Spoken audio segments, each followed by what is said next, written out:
Kid of Arcadia, Chapter 18, Runaways on the Ridge. I knew we'd end up out back eventually. I just didn't think we'd still be living by then.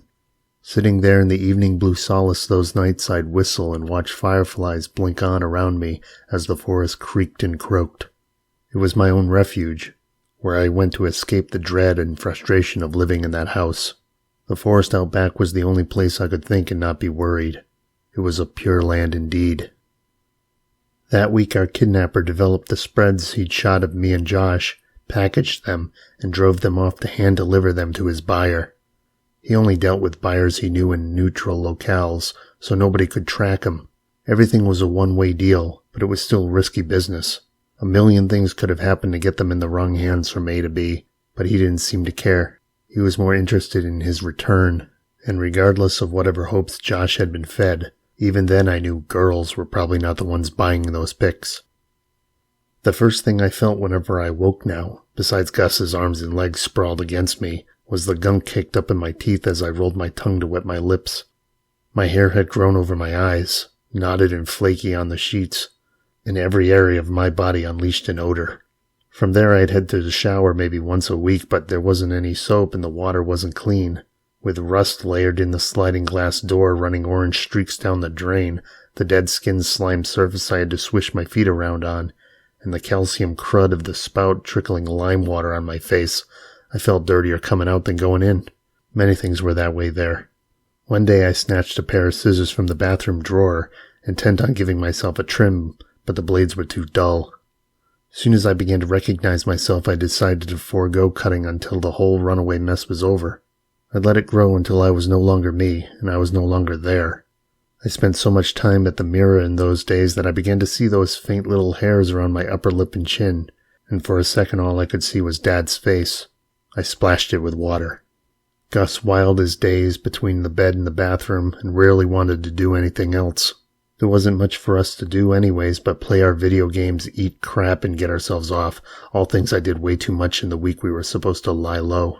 We wasted a lot of time in that bathroom as our canned diet worked through us in ugly ways, sometimes several times a day, but it was also the only room in the house we had any privacy once the door was locked. Now, long past the point where all the clothes we had packed were sweaty and soiled, there was no reason to worry about changing them. We slept in the same rags we wore during the day. The hole in the crotch of my jeans was growing wider. My socks were stiff like burlap, and sometimes I had to beat the salt out of them so they wouldn't crease stiff in my hand. We put off everything. There was always another show to sit through, another few hours to nap or jerk off, another 20 minutes to plan on going somewhere or getting something done. We starved. There was no money in the house, and the creep wasn't being loose with his cash before the payout. In the meantime, we had none to buy our own food, and although he'd usually go shopping on Fridays, many times he'd just return with some joints or a six-pack of beer and a loaf of bread. We lived off grilled cheese and condensed soup night after night, and then drowned in disappointment with a toke at the end of the week. That always made everything seem smooth and all right in the end. No worries, tune out, toke up, jerk off, and enjoy it. The money's coming soon. He wanted us totally dependent on him for as long as possible, and that we were. The three of us couldn't avoid rubbing shoulders in the cramped space, and Josh never made any effort to hold back when we crossed paths in the narrow thresholds no matter how many times I turned away. He'd just cruise around like a large ship plowing through the surf, beckoning everyone he came across to bow out of his path. He did it to annoy me, and I just kept turning my shoulder. I sat there planning out how I was going to turn it up again, or if I'd just randomly plow him into the wall one of those times to let him sit there like a jackass. But soon the hot kettle on that cramped and smelly house blew, and it was all I could do to get some fresh air. One day I was searching all the closets in every dresser drawer for money, and uncovered more than I was after. Our kidnapper had so many personal items stashed away with his socks and shirts, old photographs of baseball boys and a younger, helmet-clad Josh in a baseball uniform and clutching a bat. Some scribbles on the back of one photo of him read, "Me and Meade, 1980. Apparently Josh was this guy's all-time favorite boy. Another shoebox housed open envelopes, old bills, and newspaper clippings. That's where I learned our kidnapper's full name and our geographical locale, which I took note of just in case I ever wanted to know where to send the cops. We were actually somewhere near Arcadia, New York, and just knowing that put a lump in my throat. I knew we were only a half hour away from East Rochester, where I grew up, and how easy it'd be for me to find my way back to something recognizable. The other boxes held trinkets taken off all his boys over the years. Old toothbrushes, hats, socks, dead watches, photos of other boys, glasses, baseball cards, a script bottle, and a couple love charm bracelets. And it just made me wonder how long he could keep this legacy a secret. What had happened to these boys, and was it going to happen to us? It worried me, but I chose not to think about it. As much as I didn't want to die, killing me seemed like it'd be doing me a favor, as long as it was quick. It was better than having to go back and face the world the way I was. Still, I couldn't fathom how Josh had no problem sleeping with this guy in that cramped, stuffy little bedroom of horrors every night, knowing what he did. Sometimes he scared me more than our captor. I'd just finished packing everything back away when Gus approached me with a flat face, biting his bottom lip. He closed the door to the bedroom halfway and turned to me. "What's up?" I asked. He reached into his pocket and yanked out a dozen or so 20s folded up between a paperclip, and after being broke for so long, the sight of any amount outside the nickel and dime range was staggering. I didn't know what to think. "Josh is lying to us again," he whispered, squatting down on the rug behind the door. "What?" I mouthed. I knelt by the closet and he threw the bills on the rug before me. "I just found this, 200 total at the bottom of his backpack," he explained. "Get out of here," I whispered. "He's such a fucking ass." "I tell you because I don't like him either," he said. "This is our money. The creep must have cashed a check and gave it all to Josh. He's weaseling us to keep us here or something, I bet you anything," I said. As if he'd been listening outside, Josh burst in on cue, shoving the door and crushing Gus into the wall. So I grabbed the money in one fist, hopped up on my feet, and backed into the corner. Josh's face was calm, almost cheery, but I could tell he was ready to put me on the floor. It was a face I'd seen many times on the streets back at home. "Give it back," he said. He charged me, but Gus shot out from behind the door, threw his arms around him, trying to hold him back. So then he shrugged his shoulders and turned his palms facing me, first refusing to get physical unless he had to. "Well, what the hell's going on? You get yours and not me? What the fuck, man?" I protested. "Hey, dimwit, I got it this morning. You were out running around. You'll get yours when he gets home. Now give it. Don't make me take it." He extended his hand. "Fine, but you could have just told us. We weren't going to steal it. It'd just be nice if there was some food around, and you're holding out," I tried to explain. "Just give it. I can spend it how I want." I handed him his money clip and the three of us eased. Josh broke away from Gus and left the room without a word to go take a seat at the kitchen table to count it. I rushed over to the doorway, pissed with Josh beyond belief. "So that's how it's going to be?" I asked. "Yeah, you weren't supposed to leave the house, so now you gotta wait for yours. Like her to leave it." "Okay then," I shouted.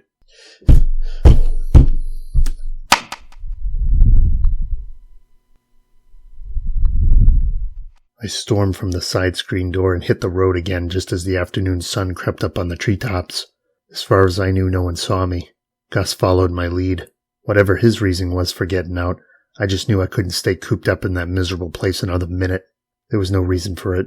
I could go where I wanted, and no one could tell me not to.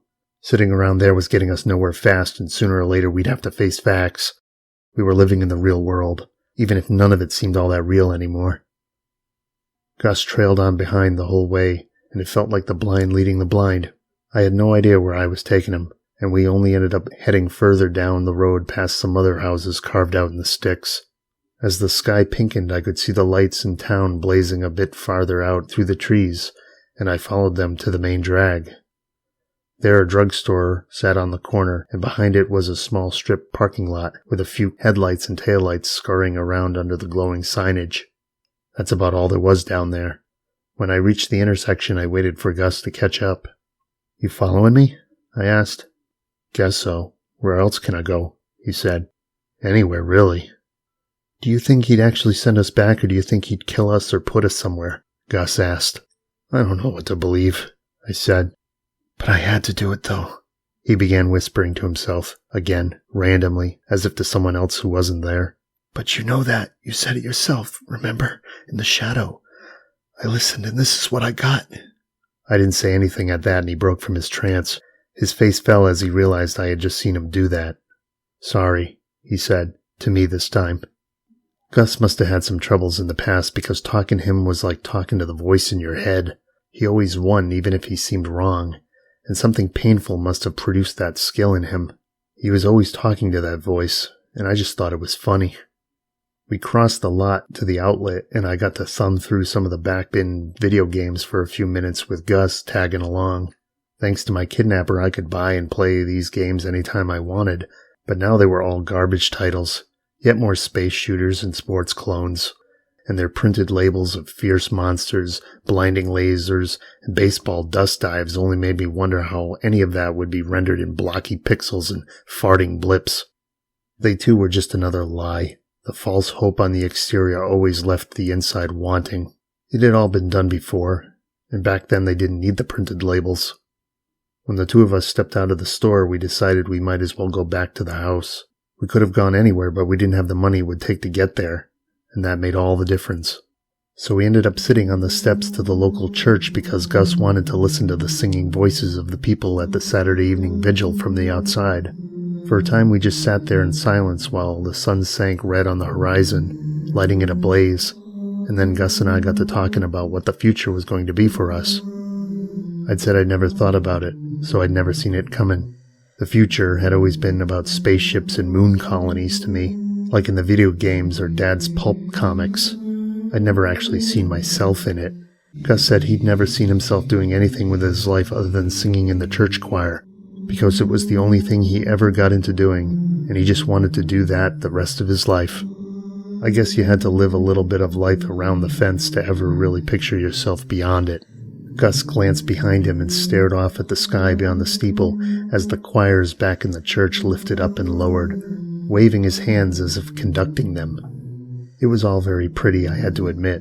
The clouds let some orange trails in the air to show clear through to the sky. The sun rested below the earth in the distance, glowing red behind the houses on the hill. And then the evening turned over toward its deeper azure and purples, and the sun ran far from sight. Streetlights shone on up and down the streets as gentle summer winds picked up and rushed through the naked tree limbs. Dogs barked in the distance as the congregation flooded out all around us. "Well, I guess we came too late then," I said. That evening I got my pay for the spreads. And just like Josh's cut, all 200 of it ended up sitting at the bottom of my pack. I'd spend it on the things Gus and I needed, since he seemed to be clinging to me, and perhaps only because I had it. But money was money, and just having it meant nothing. In fact, nothing else seemed quite as real to me those days, and I knew nothing would ever be all that bright after the darkness I'd felt that Friday night. There was no sense in fighting the sun anymore. Whatever was, and que sera, sera. "Next time we'll come early," Gus said from the church steps, and for some reason I felt determined to make that happen for him. I didn't know why, but I just wanted to see him happy. The choir of voices rang off in my head the whole night to the tune of Abba, Father. I came to know it well. That weekend we pulled bags and a spare tent from the closet and set up a little camp out back near the pond.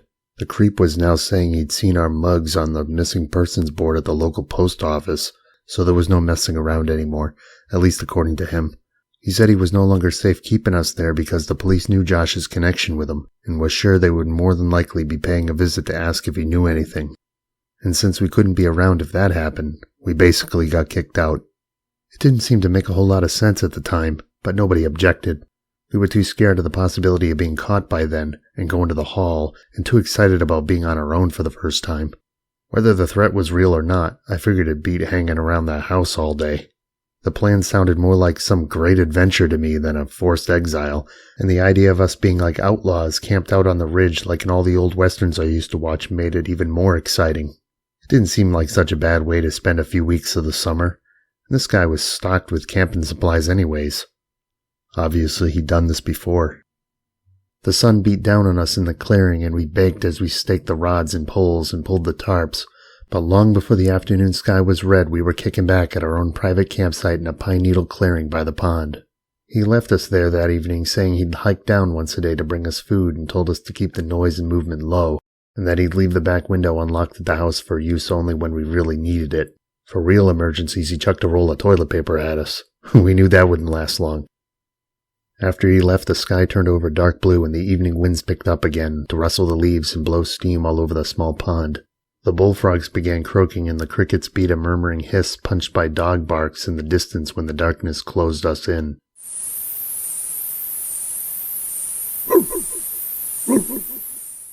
We switched on our lantern for a while, but it cast little more than shadows in a wide perimeter and wasn't enough to wear down the battery for, so we switched it off. Then we sat there by the pond in the darkness in the bent grass, listening to the splashes where fish were jumping, while Josh whistled some tune.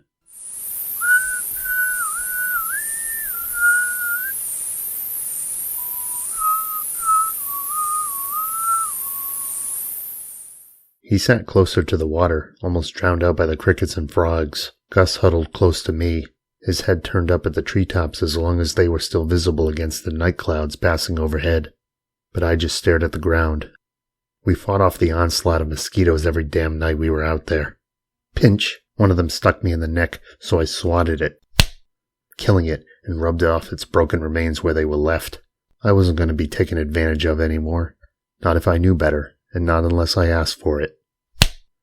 So Josh, your friend here, does he really do this all the time for guys? I asked, interrupting his whistling. Maybe once or twice a year. He used to take me camping with him a lot, actually, Josh said, his voice eerily disembodied somewhere out in the darkness with the chirping crickets. So who was Meade? I asked, remembering the pictures of him in the shoebox. Oh, that's just the fake names he gives me in the spreads. It's short for Ganymede, which means something only he knows. I've been doing it with him for a long time, so all the girls see my face in the spreads and they know me as Ganymede. It's cool. It's like being famous, Josh said. So we gonna get fake names too? I asked. Probably. But I think he's lying to us, Gus suddenly blurted out. About what? Josh asked. Well, about us being posted at the post office. You think they'll come all the way here looking for us? Gus asked, suddenly more willing to talk than usual. I used to live a ways away from here. They know we escaped together. They probably figure we stuck together, so it's possible, Josh said. Do you really think that's why he wants us out here? Don't you think they'd find us out here too? Gus asked. He's covering his own ass, that's all this is. As far as he's concerned, none of this camping stuff is his either. I know how it goes.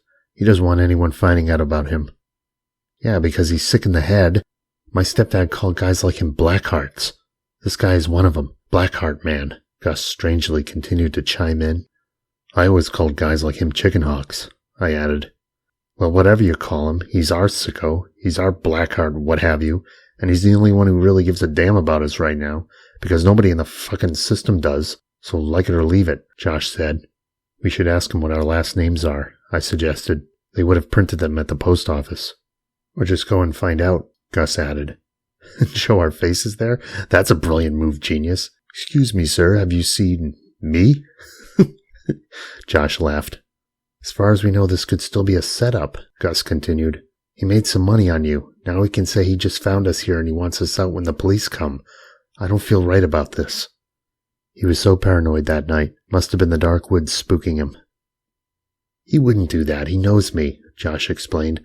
It's not like this is his property anyways. He's got too much to lose turning us in, trust me. It's why he wants us here. Why should we trust anything you say, Josh? I asked, but he ignored it. We stayed outside long after the stars began dotting the sky and talked about everything from how we could try to mask ourselves to how we'd spend our money, and then of course on to sports cars, basketball, baseball, video games, wrestling, and whatever else we were into. Gus tried singing a little song, but that wasn't a manly enough activity for Josh to bond over, so he shut it down. Instead, he wanted to know how big we were down there, the kinds of girls we liked, and how many times we got off. Gus was bashful about all that, but kept his answers brief, but Josh and I sat there expounding every detail. And though they say you can usually tell a person is lying by the look on their face, the darkness made it possible for all three of us to lie through our teeth those nights in one way or another. After a while, the mosquitoes got too greedy and we were forced to tuck ourselves into the tent where we switched on the lantern. We lay on the sleeping bags, me on one end, Josh on the other, and Gus always in the middle, and curled up in a little ball of blankets on the thin floor. In the silence, we could hear the wind stir the leaves in every croak and crack outside. Those night sounds seemed hundreds of times more magnified to us inside the tent, and there was no telling what was out there stepping around.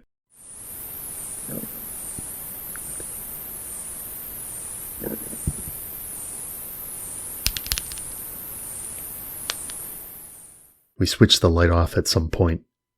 Once in the darkness, we pulled off our shirts and slid down into our swampy-smelling, dusty old wool-lined sleeping bags to sweat the night away. I closed my eyes, honed in on my own breath in the heat, and thought of Eliot for the first time in weeks. I wondered how much he'd changed since I'd last seen him, and what was going to happen to him now. His image came to me again in the forest.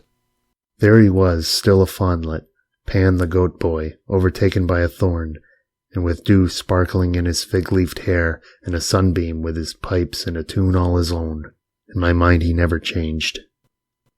So after a long day spent sweating, the night got to me, and I was soon asleep. The same went for the others, probably.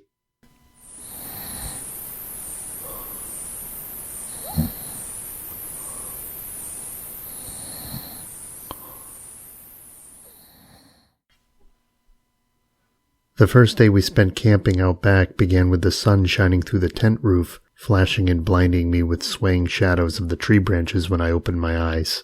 Sweat dripped off my forehead as the tent door dangled unzipped in the stagnant air of the humid morning, and I figured the others were outside because I was all alone in there. I instinctively made the move to throw my feet over the side of the bed in my head before I realized I was bound in my bag, so I slipped my way out instead. My sweat froze dry in the crisp shade as I sprawled my naked body out for a second, but then I threw on my shorts, hunched over, and strolled out into the clearing shirtless and barefoot, intent on finding the guys. The flat pond before me reflected the cloudless blue above. Small white butterflies fluttered around in the high grass, and so many bird sounds clamored from the trees.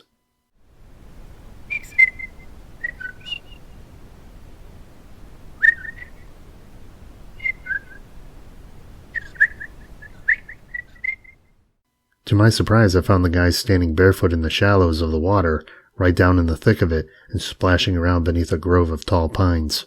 Gus's blonde, wavy strands never looked so golden angelic as he did in that light. This can't be real, I thought, but it was. I slipped my shoes on but remained shirtless throughout the day, and we spent it hiking. The trails journeyed out in all directions wide enough to drive a motorbike through. They cut deep into the forests where the trees lined on either side like a trench to the sky. Some smaller ones were overgrown and blocked by fallen limbs, while others ended in the thickets down around the marshes where fishermen might go to throw a line. Other paths sliced the woods to pieces, going nowhere in the needles and poison ivy, but each one was an adventure. They took you in circles and branched in all directions, some twisting and turning back in on themselves. Who knew who forged them and for what reason? But I learned where they all went. Gus perched himself on a rock near the pond to meditate, as Josh ran around the bushes to keep an eye out for snakes and any small animal he could try to track and chase. I think I spent the day climbing a small tree. We did our nasty work in the bushes whenever we had to, like animals. As evening set in, we could see someone approaching with a flashlight from the direction of the house and quickly determined it to be our man. He swaggered over to the encampment holding a few paper bags of food and one for trash. We gathered around him, slapping at mosquitoes, and Gus held a lantern between us. "How'd you guys make out?" the man asked.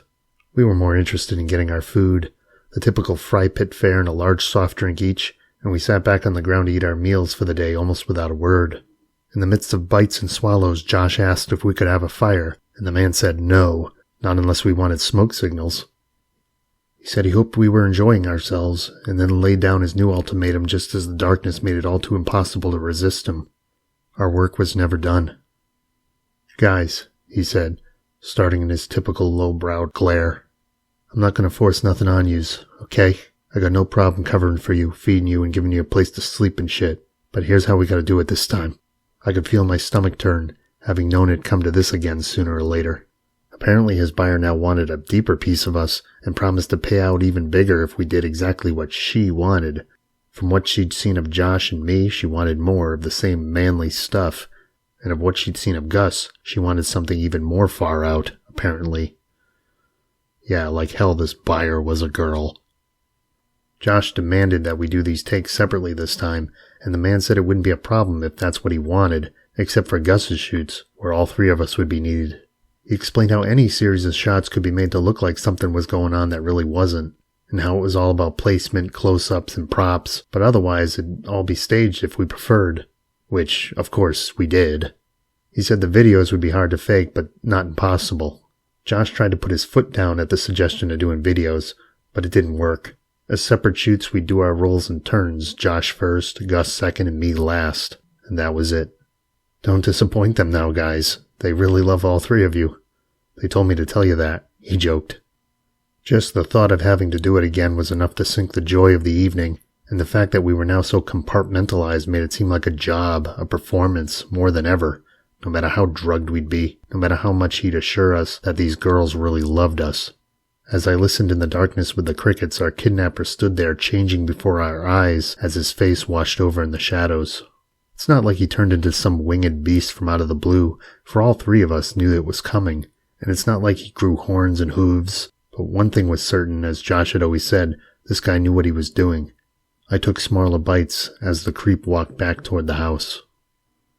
Gus started shoving Josh around in the darkness for pulling us all down into this trap, but Josh kept firing back with how he'd never pointed a gun at our heads, and that we should have known this was going to happen from the start.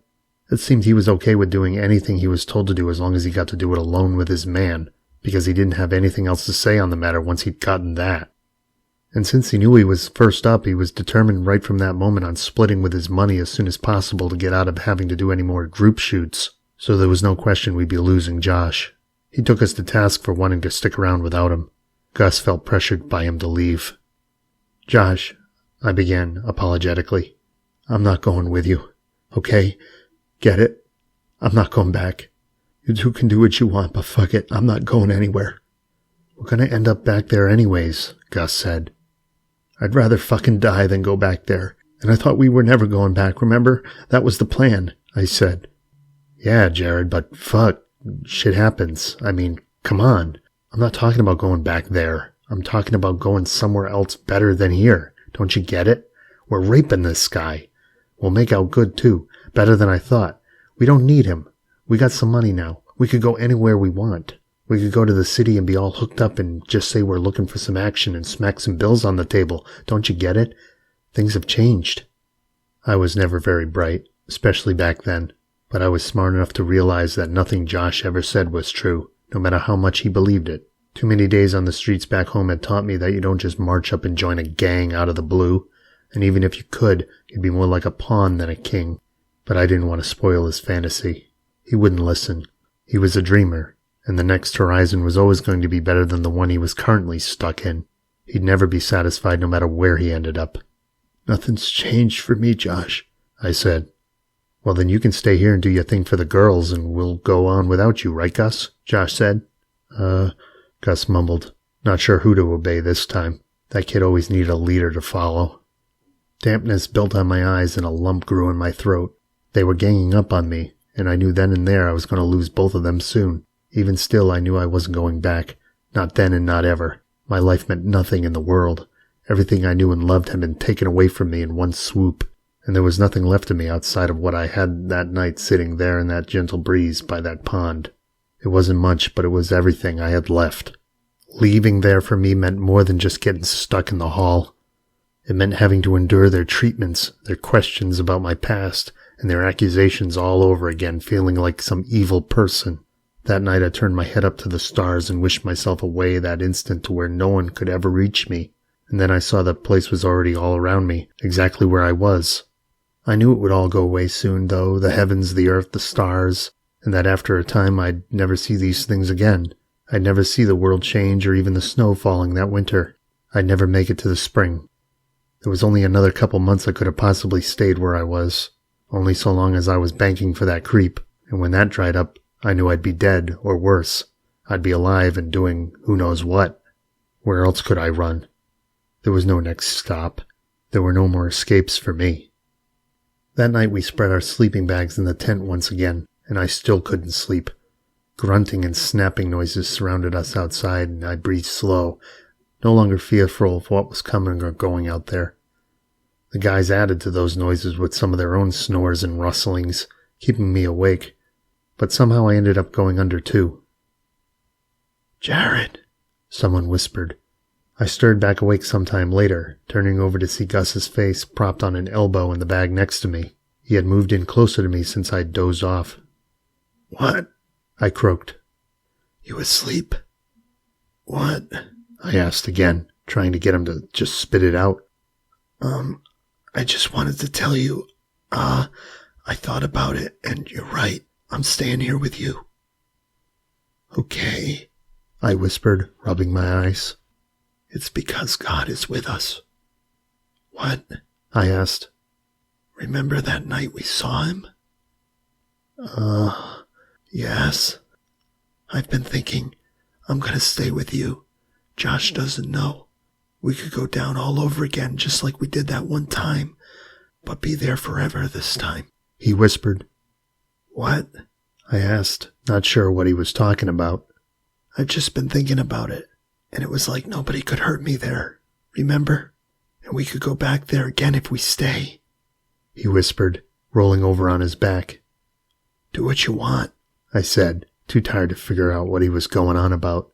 He didn't need my approval. Couldn't he see that I was barely awake? The kid was such a weirdo at times.